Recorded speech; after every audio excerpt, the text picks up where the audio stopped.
झारखंड में विधानसभा चुनाव में दूसरे चरण को लेकर नामांकन का दौर जारी है। सोमवार को सिल्ली से झामुमो के उम्मीदवार अमित महतो और खिजरी से भाजपा प्रत्याशी रामकुमार पाहर ने नामांकन पर्चा भरा।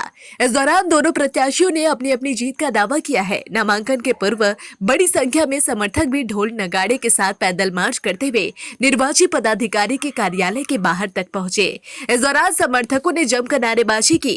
नामांकन पर्चा दाखिल करने के बाद अमित महतो ने कहा कि राजनीति में कोई बड़ा और छोटा नहीं रहता। जनता तय करती है कि किसके सिर पर ताज सजना है। आखिर कौन जनता के दुख को दूर करेगा, इस पर वोट देने का काम करती है। उन्होंने कहा कि सिल्ली को दिल्ली बनाने का वादा किया गया था, लेकिन क्षेत्र बदहाल है। जनता मौका देती है तो सभी क्षेत्र में काम करने का काम करेंगे।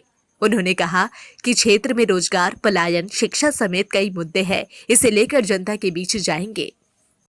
कोई बड़ा नहीं होता है, ये जनता डिसाइड करती है आखिर उसे क्या करना है, किसे कितनी बड़ी जिम्मेवारी देनी है और किसे जिम्मेवारी से वंचित करना है, किसे नेतृत्व का मौका देना है, किसे घर में बिठाने का काम करना है। किन मुद्दों के साथ जाएंगे सिल्ली? यूँ तो बहुत सारे मुद्दे हैं, पर मेरा ये मानना है झारखंड का चहुमुखी विकास हो, और ये विकास हम समझते हैं रोजगार से हो सकता है। हर एक हाथों को काम मिले, रोजगार मिले और पलायन की समस्या दूर हो, विस्थापन की समस्या ख़त्म हो। हमारे यहाँ जो ह्यूमन ट्रैफिकिंग, ये जो बहुत बड़ी समस्या है, ऐसे समस्या का खात्मा हो। तो ये सारी चीज़ें जो है हमारे लिए भी चैलेंजिंग है और हम इसे कहीं ना कहीं पूरी तरीके से स्वीकार करते हैं। साथ ही खिजरी सीट से भाजपा उम्मीदवार रामकुमार पाहर ने भी पर्चा दाखिल करने के बाद कहा कि वह जीत को लेकर आश्वस्त है, कोई टक्कर में नहीं है। पाहर ने कहा कि जनता ने पिछले चुनाव में जिन मुद्दों के साथ वोट देकर विधायक बनाया, उन्होंने सिर्फ अपना काम किया। जीतने के बाद जनता को भूल गए। अब बदलाव की मांग तेज हो गई है। जनता ने सभी काम को देखा है। चुनाव के समय सिर्फ सिल्ला पट्ट दिख रहा है, जबकि 5 साल जनता के बीच से गायब थे। इस चुनाव में जनता भाजपा के साथ है। नामांकन यहाँ पर किए भारतीय जनता पार्टी एनडीए प्रत्याशी के रूप में सबसे पहले मैं शीर्ष नेतृत्व को धन्यवाद देना चाहता हूँ, केंद्र और राज्य का। और मैं विशेषकर खिजरी विधानसभा क्षेत्र के हमारे भारतीय जनता पार्टी और आसू के तमाम कार्यकर्ताओं को मैं शुक्रिया अदा करता हूँ।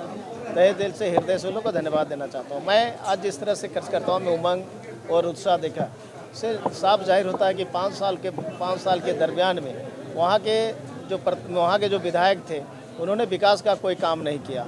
हमारा यूपीए सरकार में जिसने पिछले बार का चुनावी घोषणा किए थे कि हम बेरोजगारों को बेरोजगारी भत्ता देंगे, नहीं तो फिर हम रोजगार देंगे। महिला दीदी जो लोग हैं, उन लोगों को हम 2200 रुपया प्रत्येक महीना देंगे। या तो हमारा जो जल जंगल ज़मीन का बात करते हैं तो फ्री में बालू देंगे। आज बालू का रेट 50,000 रुपया हो गया है बा। वहाँ अब जो हमारे नौजवान लोगों को जो बेरोजगारी भत्ता था, कोई बेरोजगारी भत्ता नहीं दिया। हम लोग मुख्यमंत्री आशीर्वाद योजना तो कृषि 5-5 हज़ार रुपया प्रत्येक किसान को दे रहे थे, उसको बंद कर दिया। तो इस तरह का लूट और खसोट का जो ये सरकार है, उसको हम लोग को खेदना है क्षेत्र से। और स्थानीय जो विधायक है, उन्होंने जो खिजरी विधानसभा क्षेत्र के कार्यकर्ताओं का मान और सम्मान को कहीं ना कहीं चोरी केस में एक बदनाम करने का जो काम किया है, इसके लेकर कार्यकर्ताओं में काफ़ी उत्साह है, काफ़ी उमंग है। और जनता में भी एक आक्रोश है कि 5 साल के दरमियान खिजरी विधानसभा क्षेत्र का जो विधायक है, 50 स्थानों पर भी सिलापट लगाने नहीं सका था। परंतु अभी जब चुनाव आ रहा है, कहीं कोई काम ही नहीं हुआ है, सिर्फ उनके घर में आवेदन पड़ा हुआ था। उस आवेदन के आलोक में वो लगभग 150 का टोला मोहल्ला में सिलापट लगाकर वही ले रहा है। अब जान चुका है कि नहीं, कोई ना खाता ना वही, कहीं कुछ काम नहीं। और लोगों को गुमराह करके ठगने का जो काम किया है, और ठगने का जो गुमराह करके वोट लेने का जो काम कर रहा था, इसमें जनता में काफ़ी आक्रोश है। और इसका लाभ हम लोग एनडीए का जो हम प्रत्याशी है, उसका सीधा लाभ मिलेगा। द न्यूज पोस्ट के लिए रांची से सबीर की रिपोर्ट।